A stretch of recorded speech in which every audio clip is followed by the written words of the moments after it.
Hello दोस्तों, आज का सवाल है 15, 20, 24, 32 का लासा ज्ञात करो। तो लासा ज्ञात करना दोस्तों वैसे सभी लोगों को आता है, लेकिन इसको फास्ट कैसे ज्ञात किया जाए ये ज़्यादा इंपॉर्टेंट है, क्योंकि एग्जाम में ज़्यादा टाइम तो होता नहीं है।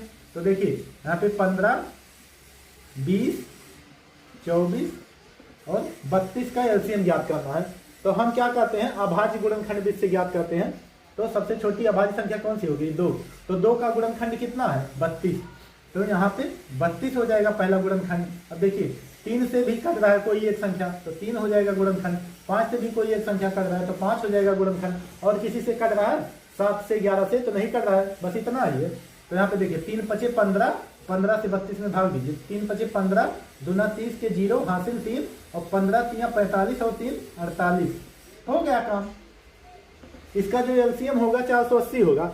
अब बहुत लोग नहीं समझ पाए होंगे, सोचेंगे कि ये कैसे हो गया। तो देखिए यहाँ पे जो एलसीएम निकलता है वो अभाज्य गुणनखंड विधि से निकलता है। तो अभाज्य संख्याएं कौन कौन सी हैं? 2, 3, 5, 7, 9 नहीं होगा, 11, यही सब तो अभाज्य संख्याएं हैं। तो अब शुरू हो जाइए।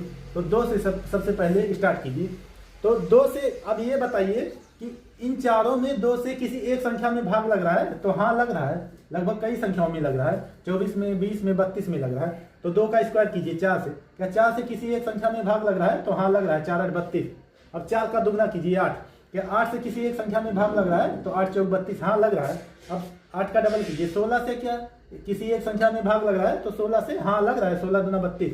अब 16 का डबल कीजिए 32। क्या 32 से किसी एक संख्या में भाग लग रहा है? तो हाँ लग रहा है, 32 से कम 32 से लगेगा। तो यहाँ पे 2 का जो अधिकतम गुणनखंड होगा वो 32 होगा, यानी 2 का मान जो हो जाएगा वो 32 हो जाएगा। अब 2 का काम खत्म। अब 3 से पता कीजिए। अब ये पता कीजिए कि 3 से किसी एक संख्या में भाग लग रहा है। तो 3 पचे 15, 3 8 24, हाँ लग रहा है। अब 3 का स्क्वायर कीजिए। क्या 9 से भी किसी एक संख्या में भाग लग रहा है? तो 9 से नहीं लग रहा है। तो 3 का अधिकतम मान 1 ही होगा, यानी 3 होगा गुणे में। अब 5 से पता कीजिए। क्या 5 से किसी एक संख्या में भाग लग रहा है? एक संख्या में भाग लगना अनिवार्य है। तो 5 3 15, 5 चौक 20, हाँ लग रहा है। अब 5 का स्क्वायर कीजिए। क्या 25 से किसी एक संख्या में भाग लग रहा है? तो नहीं लग रहा है। तो इसका 5 का अधिकतम मान यहाँ पे 5 ही हो जाएगा इसका गुणनखंड। अब 7 से पता कीजिए। तो नहीं लग रहा है। 11 से नहीं लग रहा है। तो हमने वही तो किया, 32 गुणे 3 गुणे 5, और यहाँ पे आंसर आ गया 480।